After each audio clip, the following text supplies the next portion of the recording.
Well, chaps, welcome to John Robson Guitar Tuition once again. As always, I do hope you're well. Now then, there's no useful or inspiring insights into this guitar solo or that guitar solo today, no guitars or equipment that reviewing. I'm afraid this is just me venting my spleen today. It is a common refrain amongst people like me who grew up in the 1970s that the popular music of the day back then is far superior in every way to the popular music that we currently have. And already I can sense some people thinking, oh, here we go, yet another bald, fat, middle-aged gobshite banging on about how much better Led Zeppelin were than the Dolly Bird Pussies or Paloma Gaga Swift or whatever she's called. But you'd be wrong. What I intend to hopefully demonstrate today is that even the throwaway pop, the here today, gone tomorrow chart fodder of the 1970s was more musically literate, more skillfully written, and required a much higher degree of musicianship on the part of the performers than its modern equivalent. And in order to demonstrate that, allow me to draw your attention to Exhibit A. This is a song called Impossible, which was recorded by someone called James Arthur, who apparently won Britain's Got the Strictly X Talent Factor Bake Off on Ice or something a few years ago. Just take a look at how many chords are in it. Here it is.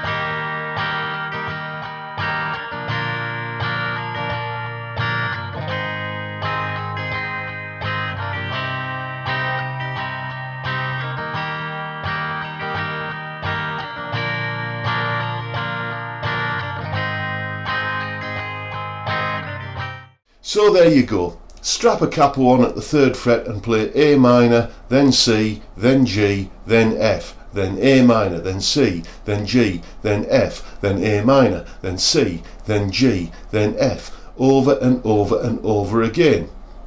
I mean, in fairness to the lad, he does get quite bored with that at some point because he throws in another 4-bar chord sequence. Well, I suppose 2 of the chords in it are identical to the ones that we've just seen, but, you know, let's not stifle the lad's creativity here. And, you know, so we now have a total of 6 chords in the entire tune. Contrast that with a similar throwaway pop tune from the early 70s. This is a track by the Carpenters, no less. It's a 1972 single by them and it's called Goodbye to Love. Take a listen to the chord sequence.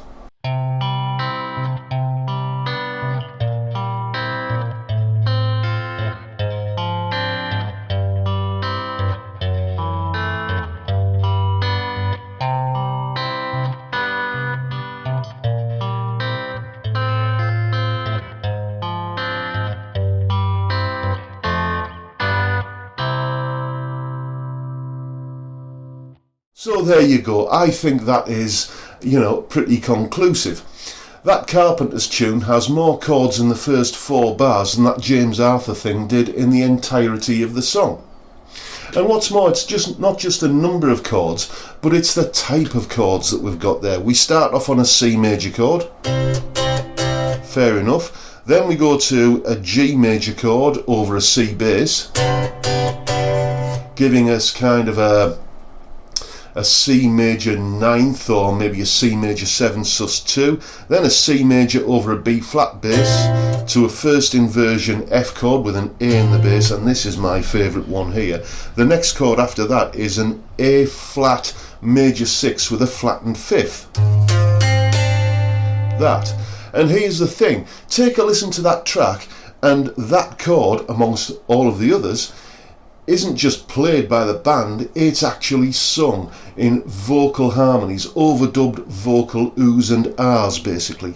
You know, and it's done pitch perfect and accurate in an age decades before Auto-Tune and Pro Tools. You know, James Arthur wouldn't even have a concept that a chord like that would exist, let alone be able to harmonise overdubs to kind of create it as a vocal part.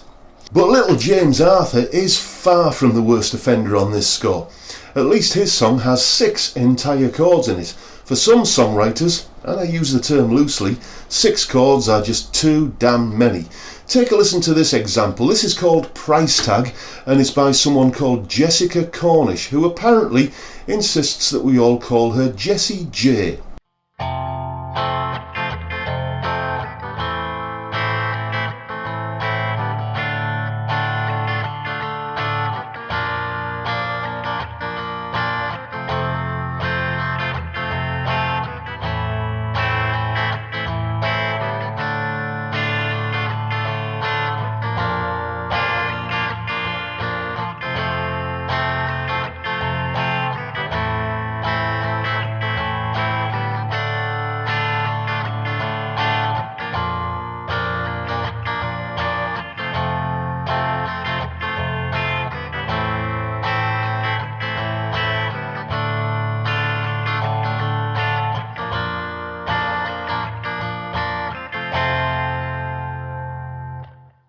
You see what I mean? F, A minor, D minor, B flat, F, A minor, D minor, B flat, F, A minor, D minor, B flat, again and again and again and again. It's relentless. It's the musical equivalent of Chinese water torture, and there ought to be some kind of UN convention banning it, and that's an end of it. Now then, contrast that with this chord sequence. See if you can spot which song this is.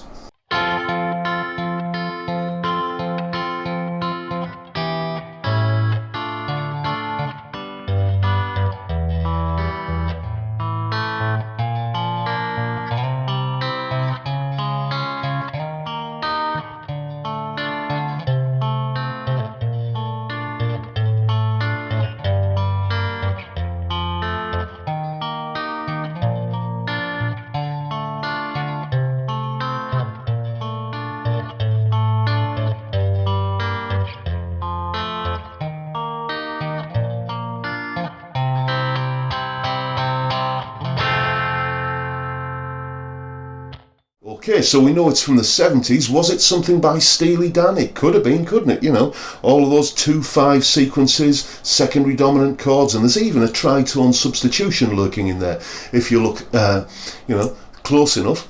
But no, it wasn't anything as esoteric as a jazz rock fusion thing from the West Coast LA music scene. No, that was a fragment of Mr. Blue Sky by the Electric Light Orchestra. And again, it was just throwaway 70s pop that ended up not getting thrown away. Why? Because it was better. You know, back then you couldn't just fob off the audience by playing the same 4-bar loop over and over and over and over and over again. You know, audiences and listeners demanded better, and I think it's high time they did again.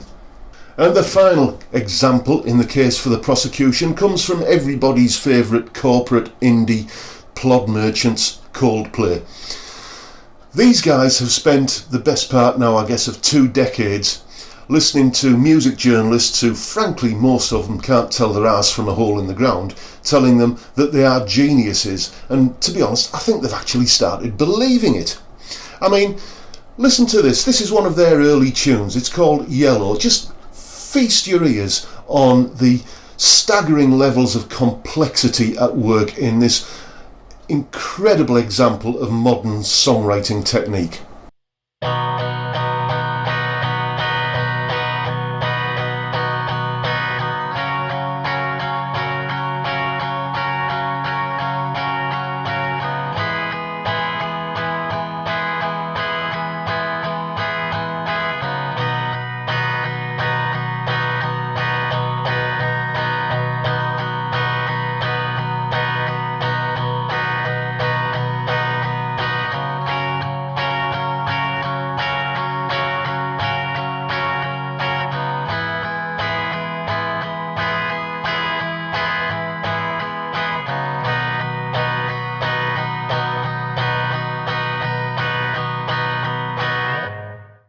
Now let's contrast that with just something that's a throwaway dance floor filler from the 70s. This is by the Walrus of Love himself, Mr. Barry White. You're my first, my last, my everything.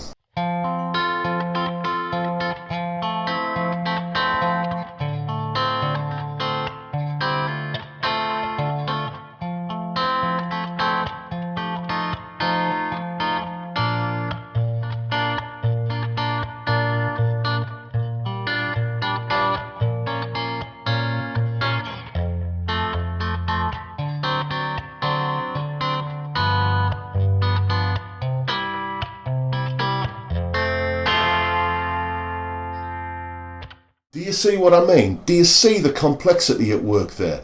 The subtle key changes, the secondary dominant chords, just the songwriting chops that are on display. No modern songwriter in the popular realm could dream of writing something like that, or if they could, they're just too damn lazy to do it. And you know who I blame? This irritating, odious little cockwomble who seems to be in charge of everything that we're allowed to listen to these days. Yes. Honestly, it's no word of a lie to say that now and again, when I'm forced to look at the state of the modern music scene, I just realise that some days it isn't worth chewing through the straps. And with that, I'll leave you all till next time, where we're going to be taking a look at one of the guitar solos from one of the songs that I've been talking about today. Guess which decade that comes from. See you next time, folks. Bye for now.